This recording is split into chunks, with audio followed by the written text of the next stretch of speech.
Shri Sai Satcharitra, Chapter 50.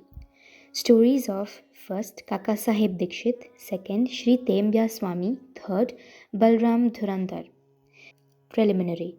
Victory be unto Sai, who is the mainstay of the Bhaktas, who is our Sadguru, who expounds the meaning of the Gitanand, and who gives us all powers. O Sai, look favorably on us and bless us all. The sandalwood trees grow on the Malaya mountains and ward off heat. The clouds pour their rainwater and thereby cool and fresh all the people. The flowers blossom in the spring and enable us to worship God therewith. So the stories of Sai Baba come forth in order to give solace and comfort to the readers. Both those who tell and those who hear the stories of Baba are blessed and holy, as also the mouths of the former and the ears of the latter. It is well established fact that though we try hundreds of means of sadhanas, we do not attain the spiritual goal of life unless a Sadguru blesses us with his grace. Hear the following story in illustration of this statement. Kakasaheb Dixit. Mr. Hari Sitaram alias Kakasaheb Dixit was born in 1864 AD in Vadnagara Nagar, Brahmin family at Khandwa. His primary education was done at Khandwa, Hinanghat and secondary education at Nagpur. He came to Bombay for higher education and studied first in the Wilson College and then in the Elphinstone College. After graduation in 1883 AD, he passed his LLB and solicitor's examination and then served in the firm of the government solicitors and cooperative, and then after some time started a solicitor's firm of his own. Before 1909 AD, Sai Baba's name was not familiar to Kakasaheb, but after that he soon becomes his great devotees. While he was staying at Lonavla, he happened to see his old friend, Mr. Nana Sahib Chandorkar. Both spent some time in talking about many things. Kakasaheb described to him how he was boarding in train in London. He met with an accident in which his foot slipped and was injured. Hundreds of remedies gave him no relief. Nana Sahib then told him that if he wished to get rid of the pain and lameness of his leg, he should go to the Sadguru Sai Baba. He also gave him all the particulars of Sai Baba and mentioned to him Baba's dictum, I draw to me my man from far off, or even across the seven seas, like a sparrow with a string fastened to his feet. He also made it clear to him that if he, not Baba's man, he would not be attracted to him and give a darshan. Kakasaheb was pleased to hear all this and said to Nana Sahib that he would go to Baba, see and pray to him and cure not so much his lame leg but bring round his lame, fickle mind and give him his eternal bliss. Some time after, Kakasaheb went to Ahmednagar and stayed with Sirdar Kakasaheb Mirikar in connection with securing votes for a seat in the Bombay Legislative Council. Mr. Balasaheb Mirikar, son of Kakasaheb Mirikar, who was a Mamlatdar of Kopargaon, also came at that time to Ahmednagar in connection with a horse exhibition there.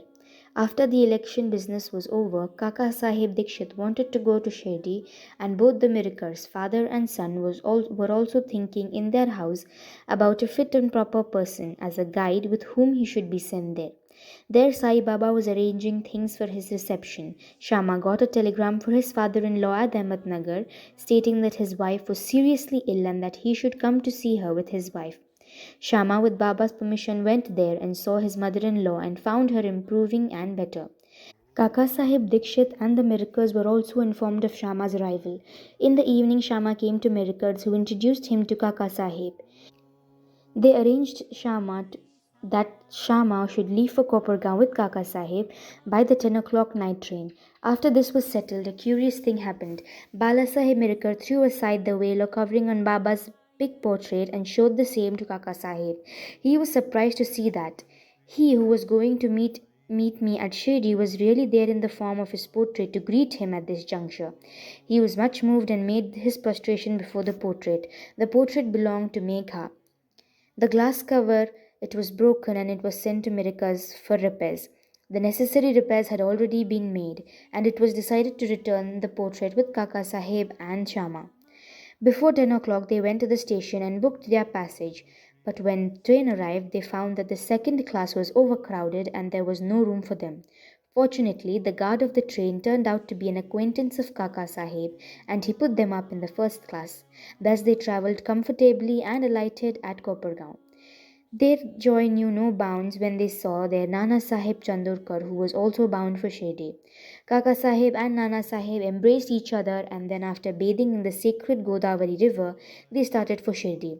After coming there and getting Baba's darshan, Kaka Sahib's mind was melted. His eyes were full of tears and he was overflowing with joy. Baba said to him that he also was waiting for him and sent Shama ahead to receive him. Kaka Sahib then passed many years in Baba's company.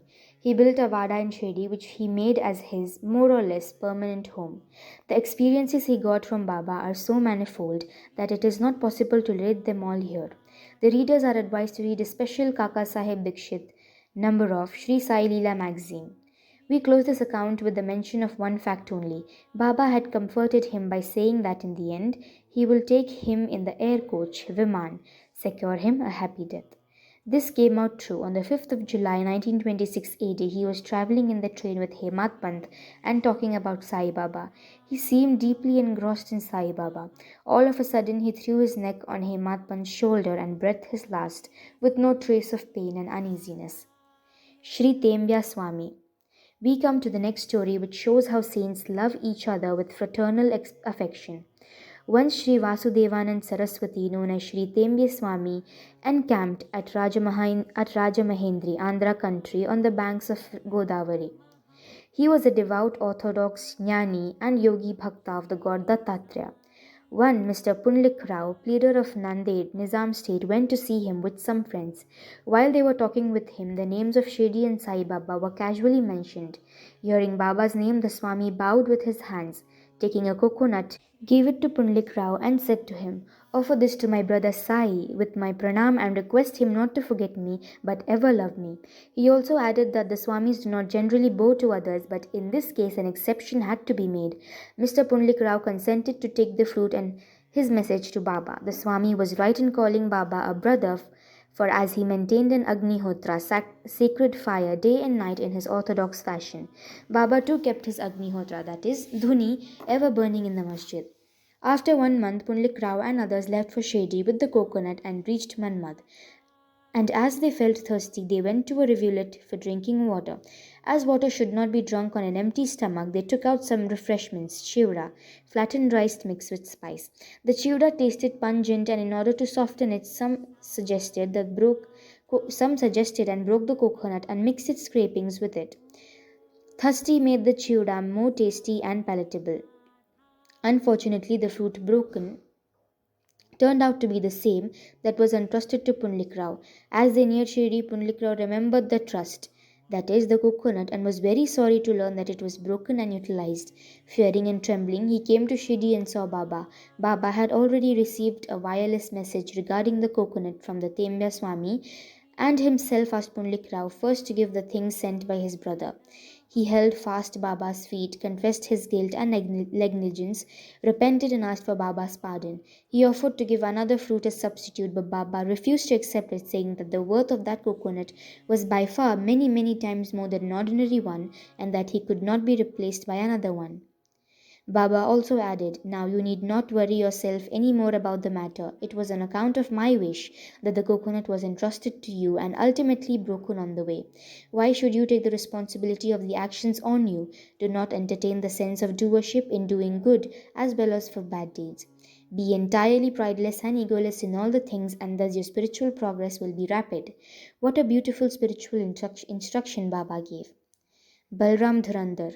Mr. Balaram Dhurandhar belonged to the Patre Prabhu community of Santa Cruz, Bombay. He was an advocate of the Bombay High Court and sometime principal of the Government Law School, Bombay. The whole Dhurandhar family was pious and religious. Mr. Balram served his community and wrote and published an account of it. He then turned his attention to spiritual and religious matters. He studied carefully Gita and its commentary Jnaneshwari, and other philosophical and other metaphysical works. He was a devotee of Vithoba of Pandharpur. He came in contact with Sai Baba in the year 1912. 6 months previous, his brothers Babulji and Vaman Rao came to Shirdi and took Baba's darshan. They returned home and mentioned their sweet experiences to Balram and other members. Then they all decided to see Sai Baba.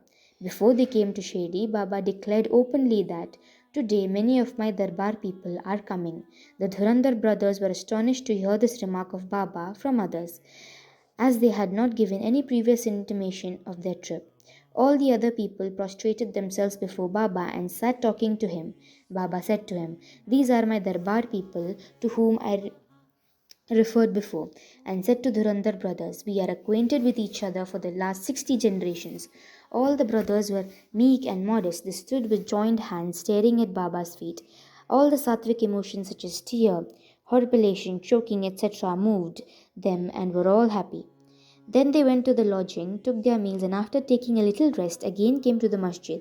Balram sat near Baba, massaging his legs. Baba, who was smoking a chillum, advanced it towards him and beckoned him to smoke it. Balram was not accustomed to smoking, still he accepted the pipe, smoked it with great difficulty, and returned it reverentially with a bow. This was the most auspicious moment for Balram. He was suffering from asthma for 6 years. This smoke completely cured him from the disease, which never troubled him again. Some 6 years later, on a particular day, he again got an attack of asthma. This was precisely the time when Baba took his Mahasamadhi. The day of the visit was a Thursday, and the Dhurandhar brothers had the good fortune of witnessing the Chavdi. Balram saw the lustre of Pandurang on Baba's face, and next morning, at the Kakad Aarti time, the same phenomenon, the same lustre of his beloved deity, Pandurang, was visible again on Baba's face. Mr. Balram Dhurandhar wrote in Marathi the life of Maharashtra Saint Tukaram, but did not survive to see its publication. It was published later on by his brothers in 1928. In a short note on Balram's life given in the beginning of the book, the above account of Balram's visit has been fully corroborated therein. Bow to Shri Sai, peace be to all.